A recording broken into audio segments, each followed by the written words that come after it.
Welcome to the Rugby Obsession Deep Dive. Today we're plunging into a recent really high-stakes rugby clash, one that sent ripples through the international team. That's the Springboks 24-17 defeat to the All Blacks at Eden Park. But look, we're not just looking at the scoreline. We're taking a magnifying glass to the really candid post-match thoughts from Springboks head coach Rassie Erasmus. Our mission today is to, really unpack the key insights from what he said, understand those crucial moments that defined the game, and maybe grasp the wider implications too. Before we dive into Rassie's fascinating insights, if you're as passionate about rugby as we are, make sure to subscribe to Rugby Obsession for more deep analyses just like this one. Yeah, it's always fascinating, isn't it, to get a coach's unfiltered breakdown of a game, especially one with such immediate and, dramatic turns. For Erasmus to speak so openly, it gives us a rare and, I think, valuable glimpse into the strategic thinking at the very top level of the sport. We'll be focusing on the specifics he highlighted, what went wrong, maybe what went right, and crucially, what his openness actually tells us about the pressure, the team culture, and that ongoing chess match that is international rugby. Absolutely. Okay, let's unpack this right from the whistle. The Springboks found themselves in a really tough spot very quickly. Down 14-0, after conceding what Rassie Erasmus himself didn't mince words about. He called them easy tries, to Amoni Rawa and Will Jordan. Now, for a team of their caliber, against their biggest rivals, those weren't just scores, were they? They felt like moments that fundamentally shifted the match's direction. That's what's truly fascinating here, and quite telling, I think. Erasmus pinpointing those early defensive lapses, and his willingness to actually name names. Calling them easy tries is one thing, right? But to specifically highlight Willie Roux' horrid defensive action on narrowest try, stating quite directly, I'm not sure what Willie Roux was trying to do. The guy just got up and scored the try.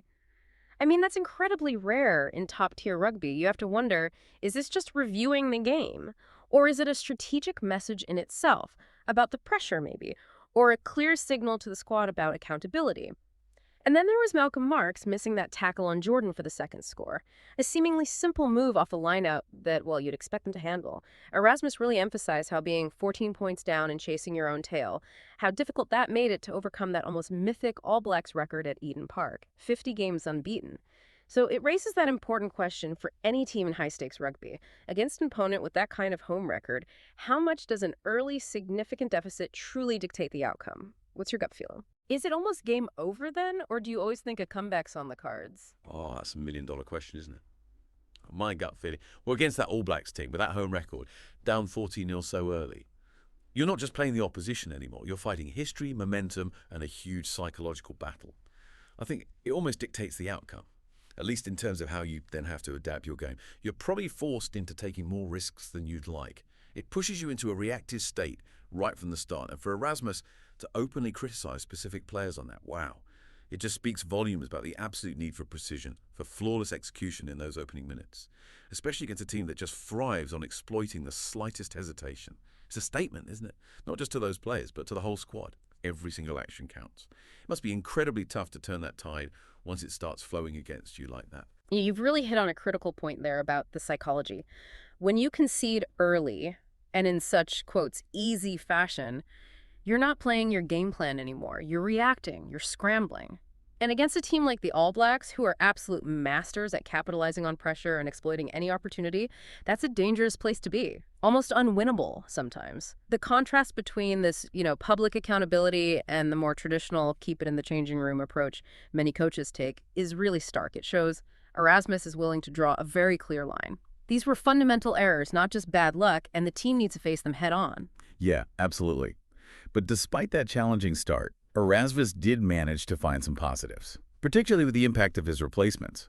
He felt the decision to go with a 5-3 split, 5 forwards, 3 backs on the bench was vindicated, which, for those immersed in rugby tactics, signals a clear intent. It's a strategy focused on reinforcing the forwards' power in that crucial second half while backing the starting backs to go longer. It's a bit of a risk, but one he clearly felt paid off here. Indeed. He specifically noted the added energy and some fight from the players coming off the bench, which you desperately need in that situation. He praised Kopis Rainak for settling down the breakdown, that chaotic bit after a tackle where quick, clean ball is just king for launching anything. Vital.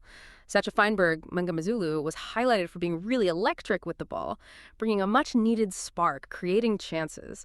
And even Hooker got praised for being really good in the air, which is crucial for contesting those high balls, securing possession. So, while acknowledging, yes, many things went wrong, Erasmus did categorize the replacement's contribution as mostly good, which, as you say, is a significant positive when you're fighting back from that kind of deficit. It shows that strategic depth, doesn't it? The ability to bring on players who can immediately impact the game. The bench isn't just about filling gaps anymore, it's about game-changing impact. Right. Now, here's something that's, well, it's been a bit of a persistent headache, hasn't it? A topic buzzing around the Springboks camp for a while. Those recurring line-out issues. They only won 78% of their own ball at Eden Park, which is, frankly, below par at this level. And this isn't just a one-off, it's a problem that's cropped up against Australia even earlier back in July. Erasmus addressed it, but the stats, well, they continue to tell a slightly concerning story, don't they? For a team that's consistently struggled with line-out execution, is there a fine line between a calculated gamble, as he suggested, and just an unforced error, especially when you're already 14 points down? Does the risk truly outweigh the reward in that scenario? That's a really sharp question, and it gets right to the heart of the strategic dilemma they face. Erasmus offered a multifaceted explanation, which I think gives us much deeper insight than just saying the lineout was bad. Okay. First, he pointed out, maybe slightly defensively, that the All Blacks also struggled a bit, only winning 80% of their lineout ball, which suggests, okay, maybe conditions or just the sheer intensity of the contest played a role for both sides. But more importantly, he explained the Springboks were actively trying to do plays that we think would work, hitting specific targets to launch attacks rather than just securing the ball safely. He actually said, so every now and then you chance your arm a little bit, trying to get the ball to a certain spot. So this reveals a proactive, maybe risk-taking approach rather than just playing it safe. He's saying, we're aiming for gold, not just silver. But he did stress it's a group thing, didn't he? Not just one person's fault. Sometimes it's the throw, sometimes the call. So, to directly answer your challenge, yes, there is an incredibly fine line. This calculated gamble approach is fascinating, but also incredibly risky when you're already chasing the game. It's a bold statement from Erasmus, prioritizing potential attacking platforms over basic possession. But, given the recent struggles in this area, it does make you ask, does this strategy, however ambitious, expose a fundamental flaw in execution that teams like the All Blacks just ruthlessly exploit? Or is it a necessary risk in modern rugby to unlock truly potent attacks?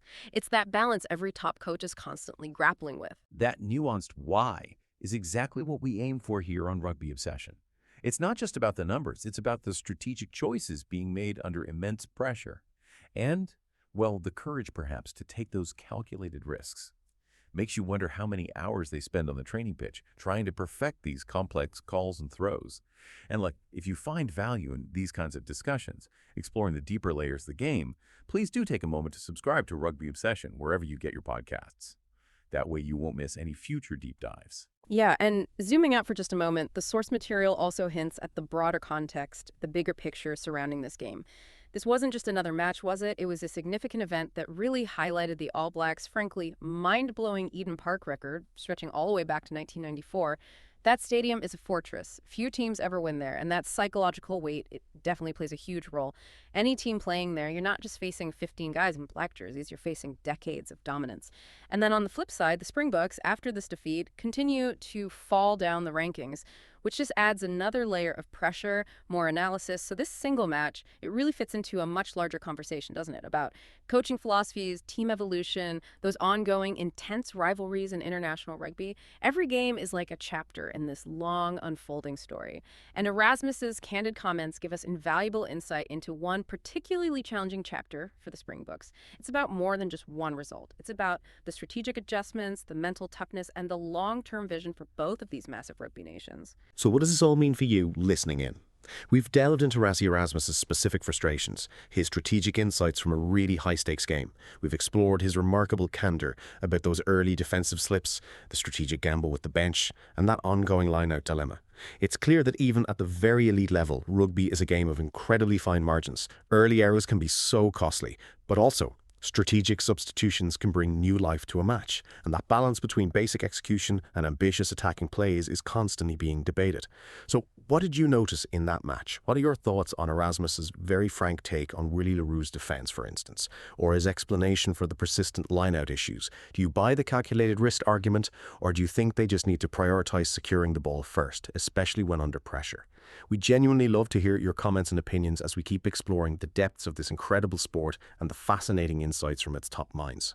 So just to recap, we've covered those crucial early errors that really put the Springboks on the back foot against the All Blacks. We explored the positive, impactful contributions from the bench players who brought some much-needed energy and fight. And we delved into the complexities, the nuances of the persistent line-out struggles, all viewed through the very candid, strategic reflections of head coach Rassie Erasmus. It's clear there's some deep lessons being learned and strategies being refined right there in real time at the highest level. Yeah, and it all really begs an important call, I think, for coaches right across the sport, at all levels maybe. In a game defined by such fine margins, where set pieces like the line-out are so fundamental, how do teams genuinely innovate their attacking plays from these platforms without inviting potentially costly errors? What is that optimal, sustainable balance between just securing possession reliably, getting the basics right, and taking those strategic risks for potentially game-changing attacking plays? It's a strategic tightrope walk, isn't it? One every top coach constantly grapples with. And Erasmus's comments really open up that ongoing dilemma for us to consider as fans. Absolutely. For more deep dives into the world of rugby and beyond, make sure you subscribe to Rugby Obsession wherever you get your podcasts. Thank you for listening to the Rugby Obsession Deep Dive, and we look forward to you listening to our next episode.